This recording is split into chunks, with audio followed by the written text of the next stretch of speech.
Madame, Monsieur, bonjour. À la une de l'actualité de ce lundi 30 mars. Le Premier ministre Abdelaziz Djerad en visite aujourd'hui à Blida pour s'enquérir des conditions de prise en charge des patients et de l'évolution du coronavirus. Les détails dans quelques instants.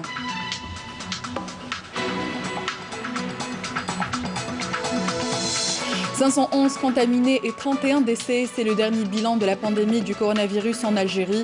Par ailleurs, 31 personnes sont guéries. Nous écouterons dans cette édition le porte-parole du comité scientifique de suivi de l'évolution de la pandémie, le professeur Jamel Fourar. Le tabagisme sous toutes ses formes, un facteur aggravant les aspects de la pandémie du coronavirus. Les spécialistes sont unanimes, les fumeurs sont plus exposés à la contamination au Covid-19. Vous suivrez un reportage dans ce journal. Voilà pour les titres, bienvenue à tous. Le Premier ministre Abdelaziz Djerad vient de se rendre au service de réanimation des personnes atteintes de coronavirus au niveau de l'hôpital France Fanon à Blida. Il est accompagné du ministre de l'Intérieur et des collectivités locales et du ministre de la Santé. Sur place, Djerad a tenu à saluer le personnel médical qui travaille sans relâche pour surmonter cette crise sanitaire sans précédent en rassurant quant à la disponibilité du matériel médical. Abdelaziz Djerad ne manquera pas de rendre un vibrant hommage au professeur Si Ahmed, chef de service de chirurgie générale à l'hôpital de Blida, qui a succombé au Covid-19 ce matin. Il s'est également incliné à la mémoire de toutes les victimes de cette pandémie. Une minute de silence a été observée à la mémoire du feu professeur. Le Premier ministre a également donné le coup d'envoi à partir de Blida de la caravane de solidarité au profit des familles nécessiteuses. On écoute ensemble le Premier ministre Abdelaziz Djerad. Vous avez un ministre non seulement qui est de votre famille, c'est un professeur de médecine, mais c'est quelqu'un qui a une dimension humaine comme vous tous extraordinaire. Il a cette sensibilité et je crois que notre devoir, c'est tous de vous accompagner, de l'accompagner et de vous accompagner pour qu'on s'en sorte. Et c'est une expérience de la vie individuelle et de la vie collective. هذه التجربة هذه أتت لنا في هذه المرحلة معينة ربما فيها خير في المستقبل الجزائر. أننا نكون واعيين بأن لدينا طاقات، لدينا إمكانيات، لدينا إرادة ولدينا حب الوطن. Toujours dans la wilaya de Blida, le Premier ministre Abdelaziz Djerad s'est rendu par la suite à Al-Afroun avec les ministres de l'Intérieur et de la Santé. Abdelaziz Djerad a insisté sur la transparence des opérations tout en mettant l'accent sur la continuation de l'approvisionnement afin de répondre à les demandes des consommateurs et notamment aux familles nécessiteuses. Le Premier ministre a également mis l'accent sur la nécessité de développer la production nationale afin de réduire la facture d'importation car il y a un avant et un après Corona. Donc il faut être prêt. Il ne manquera pas de revenir sur les sanctions à l'encontre des commerçants qui profitent de la situation en augmentant les prix. L'épidémie du coronavirus continue sa progression. 57 nouveaux cas confirmés, 2 nouveaux décès ont été enregistrés, portant le nombre de cas confirmés à 511 et celui des décès à 31. 31 est également le nombre de personnes guéries. Ces chiffres ont été dévoilés hier par le porte-parole du comité scientifique de suivi de l'évolution de la pandémie du coronavirus, le professeur Jamel Fourar. On l'écoute ensemble, il est au micro de Yannisset Belkacem.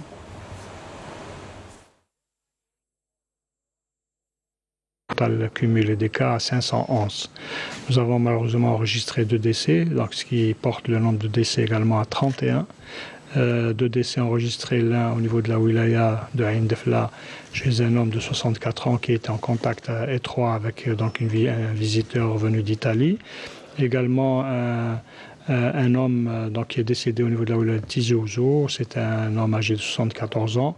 C'est un immigré donc, qui est décédé hier. Pour tout ce qui est donc, diagnostic virologique, il y a une décentralisation du diagnostic qui est faite actuellement à Oran, Constantine, également au niveau de Ouargla. Donc la décentralisation va pouvoir amener une aisance dans la prise en charge virologique des cas. Pour limiter l'impact du confinement sur les citoyens, le Premier ministre Abdelaziz Jarad a instruit hier les walis de mettre en œuvre au plus tard demain un dispositif particulier d'assistance et d'accompagnement des citoyens. Un mécanisme qui a pour objectif de limiter les répercussions économiques et sociales des mesures de confinement instaurées pour endiguer la progression du coronavirus en Algérie. Abdelmajid Benqassi. Pour en limiter l'impact, le Premier ministre a décidé de mettre en place un dispositif particulier d'assistance et d'accompagnement obéissant à un schéma national d'encadrement et de mobilisation de la population. En conséquence, et sous la supervision du ministre de l'Intérieur, des collectivités locales et de l'aménagement du territoire, les walis sont instruits sous le sceau de l'urgence à l'effet d'initier une opération portant organisation et encadrement des quartiers, des villages et de regroupements d'habitations. Dévolue au président des assemblées populaires communales sous le contrôle des chefs de daïra et des walis délégués, cette mission mobilisera sous forme de comités locaux les élus de la commune, les associations de quartiers et de villages, les notables et les associations de wilaya et de communes activant dans le domaine de la solidarité et de l'humanitaire, y compris les bureaux locaux du Croissant Rouge algérien et des scouts. Les comités ainsi installés auront pour mission essentielle de recenser les familles démunies et celles ayant besoin d'accompagnement en cette période de confinement, d'assister les pouvoirs publics dans la distribution des aides et dans toutes les opérations engagées au profit de ces derniers et enfin d'informer les autorités locales des préoccupations et besoins des populations concernées. Pour les besoins d'encadrement de cette opération, le ministre de l'Intérieur invitera les PAPC à installer des cellules communales de veille et de suivi et de gestion de la crise du Covid-19. Les activités de ces cellules devant s'effectuer en coordination avec les chefs de daïra ou les walis délégués.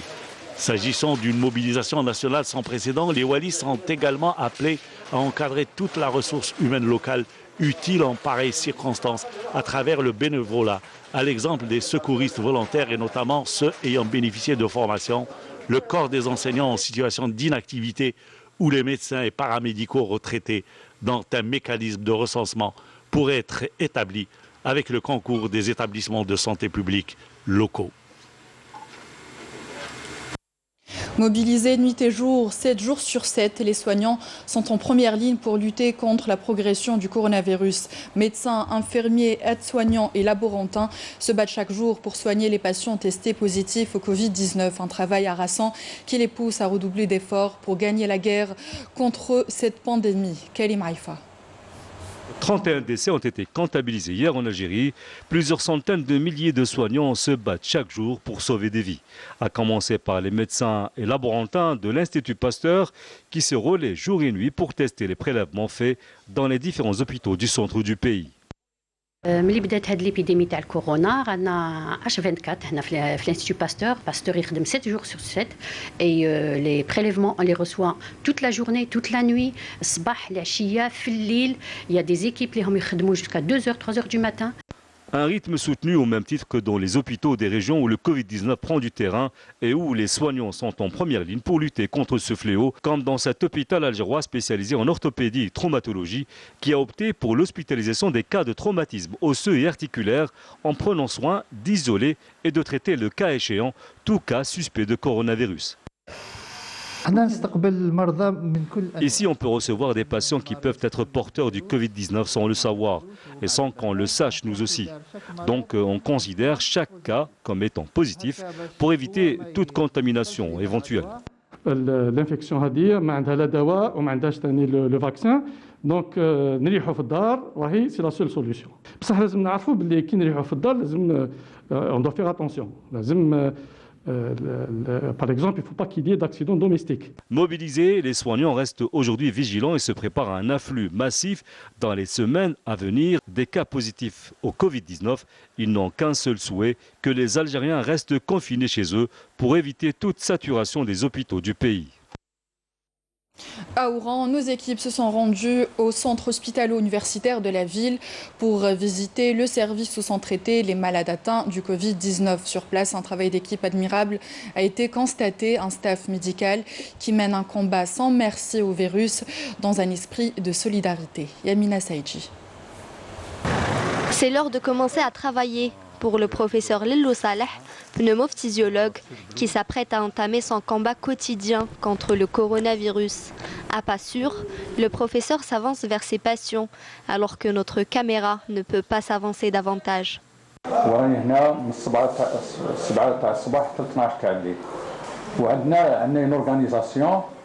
Je suis ici de 7 h du matin jusqu'à minuit. Et en cours de service, et toutes les demi-heures, nous vérifions la température des malades, nous suivons l'évolution, nous vérifions si le malade tousse. Aujourd'hui, pour combattre ce virus, il est de notre devoir d'être solidaires. Nous devons nous entraider. Peu importe la spécialité du médecin, tout le corps médical doit s'engager.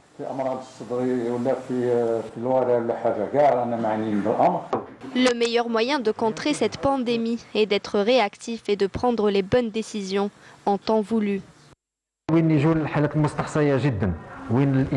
les premiers jours, pour les cas très graves de Covid-19, le patient a du mal à respirer. On est obligé dans ce cas de ventiler ce malade après l'avoir intubé. Il faut savoir également que tout le personnel médical et paramédical est mobilisé en faisant très attention à ne pas propager le virus, en portant des camisoles, masques et surblouses de protection, sans oublier qu'ils ne doivent en aucun cas rentrer chez eux. D'ailleurs, je tiens à leur rendre hommage et à saluer leur courage. L'accès aux services de réanimation est strictement interdit au personnel hospitalier, hormis les médecins réanimateurs, tous mobilisés pour faire face à cette pandémie. Et pour faire évoluer la stratégie de dépistage et multiplier le nombre de tests face au Covid-19, le CHU d'Oran justement s'est doté d'un nouvel automate. Cet appareil de laboratoire est capable d'analyser 2 échantillons par heure.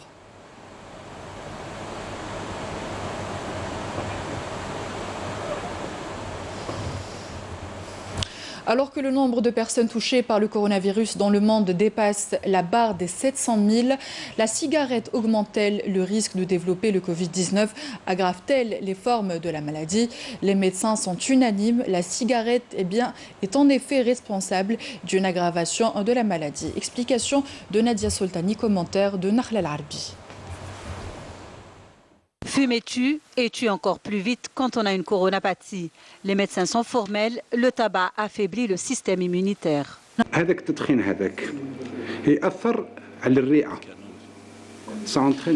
Le tabac altère les fonctions respiratoires et provoque des irritations et fait en sorte que ces sujets soient plus exposés au coronavirus. D'autant que le fait de porter la cigarette à la bouche décuple les risques de transmission du Covid-19. Plus vulnérables donc, les tabagiques doivent observer un comportement responsable et arrêter de fumer. Les fumeurs nuisent à leur santé et à celle de leur famille. Il faut que les fumeurs, y compris ceux qui utilisent la cigarette électronique ou encore ceux qui fument la chicha, s'arrêtent de le faire. Tous les fumeurs devraient s'arrêter de le faire. Je pense que c'est le moment ou jamais pour arrêter de fumer. Ceux qui continuent de fumer avec ce qui se passe veulent mourir. Les fumeurs sont donc plus exposés au coronavirus que les non-fumeurs. Une récente étude a d'ailleurs révélé que le taux de mortalité dû au Covid-19 en Chine était plus élevé chez les hommes et que cela était dû au tabagisme.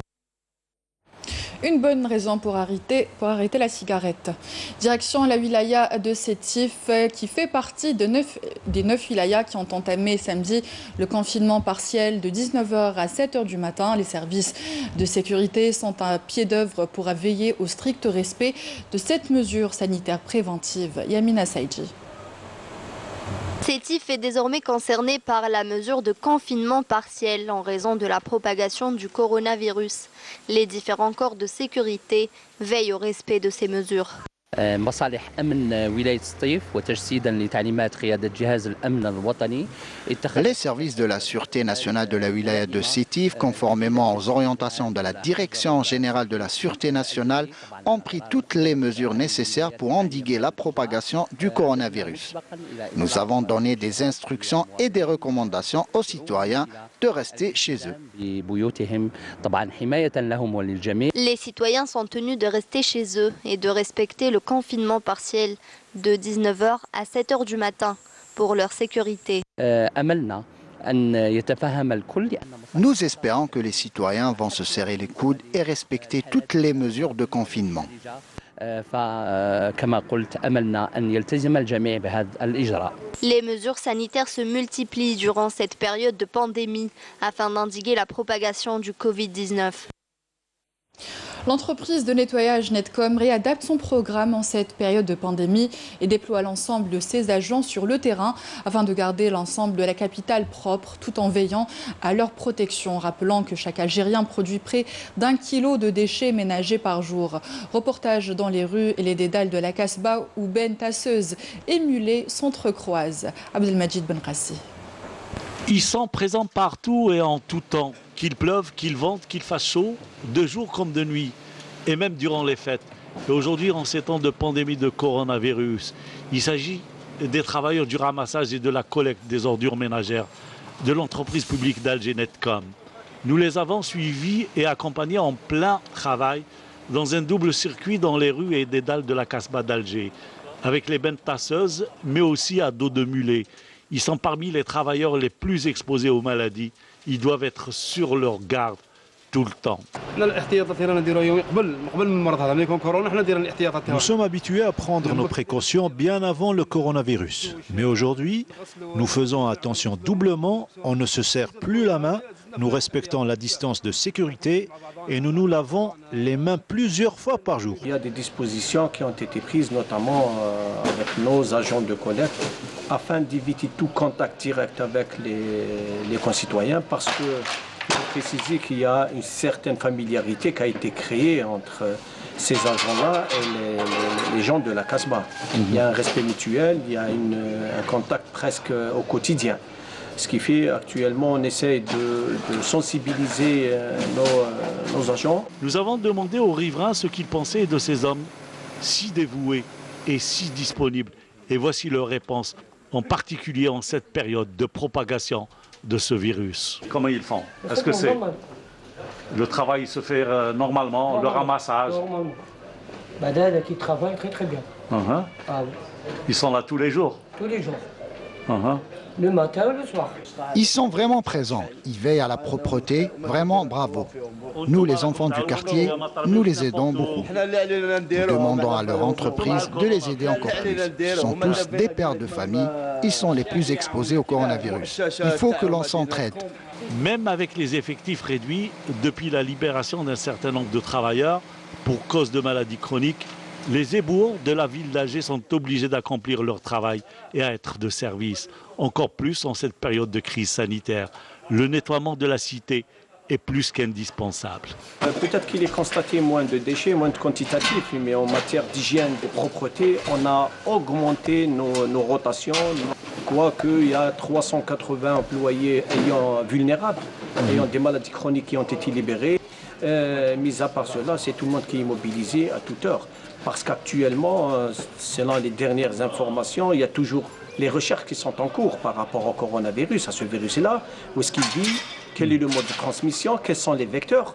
On se pose encore des questions. Jusqu'à présent, vous n'avez pas eu de cas suspects? Non, pour l'instant, aucun, vraiment aucun cas. Aucun cas pour l'instant, aucun cas. Aucun cas suspect de coronavirus? Aucun cas, alhamdoulilah. Rassurant, surtout pour ces hommes surexposés aux multiples risques quotidiens dus à leur travail et à qui nous rendons réellement hommage. Le mot solidarité prend tout son sens en période de crise, notamment dans le milieu sportif. Face au coronavirus, les footballeurs algériens se mobilisent pour apporter de l'aide aux personnes atteintes par le Covid-19 ainsi qu'aux plus démunis. Plusieurs clubs de Ligue 1 annoncent leurs actions sur le terrain. Reportage Saïd Flak. Face à la pandémie du coronavirus qui frappe le monde et l'Algérie en particulier, les sportifs algériens, plus précisément les footballeurs, se mobilisent depuis quelques jours maintenant afin d'apporter leur aide aux malades mais aussi aux personnes démunies en cette période difficile. Le CR Belouizdad est le premier club à s'être manifesté, assurant que tous ses employés, dont les joueurs, allaient faire don de 25% de leur salaire pour le Fonds national de solidarité. Le Kaba Bojbaririj et la jeunesse sportive de Saoura ont mis, quant à eux, les sièges de leur académie à la disposition des directions locales de la santé et de la population afin de permettre à la mise en quarantaine des personnes atteintes. De son côté, la GSK a annoncé mettre sa résidence qui comprend 12 logements à la disposition des médecins, paramédicaux et autres volontaires résidant hors du chef-lieu de la wilaya de Tizi Ouzou. La restauration et le transport par minibus sont assurés eux aussi gratuitement. L'entente de Sétif, le Mouloudia d'Alger et le CS Constantine se sont engagés à remettre des chèques au Fonds national de solidarité. D'anciens internationaux ont entrepris à leur tour plusieurs initiatives de solidarité à l'image de Rafik Saifi qui a appelé les joueurs à se mobiliser à travers une vidéo postée sur les réseaux sociaux. باش نجمعوا تبرعات باش نشريو بهم العتاد الطبي للصبيان والمستشفيات وكل اللوازم المحتاجينها في الجزائر ولهذا نتمنى ونطلب من كل الرياضيين وماشي الا الرياضيين حتى الاعلاميين والممثلين وكل واحد يقدر يشارك ويعاون على جال بلاده. Un appel reçu 5 sur 5 par ses anciens coéquipiers en sélection, à leur tête Medjid Bouguera. On est loin du pays, on est loin de la famille. Nous aussi, nous sommes confinés et on essaiera par le biais de justement des réseaux sociaux, par le biais d'actions comme celle-ci, de participer à aider que notre pays soit touché le moins possible par la prévention, par des dons comme ça. Aussi, des joueurs locaux à l'instar de Zidane Mebarakou, Abdelmoumen Djabou et autres se sont engagés à prendre en charge plusieurs familles en difficulté financière en prévision du mois sacré de Ramadan et ainsi alléger un tant soit peu leur souffrance. En cette conjoncture très difficile, la solidarité demeure le maître mot des Algériens en espérant des jours meilleurs le plus rapidement possible. Fin de cette édition, merci à vous d'y avoir prêté attention et de nous être fidèles. Vous pourrez suivre le reste de l'actualité sur les adresses qui s'affichent en bas de votre écran. Excellente journée à tous et à demain.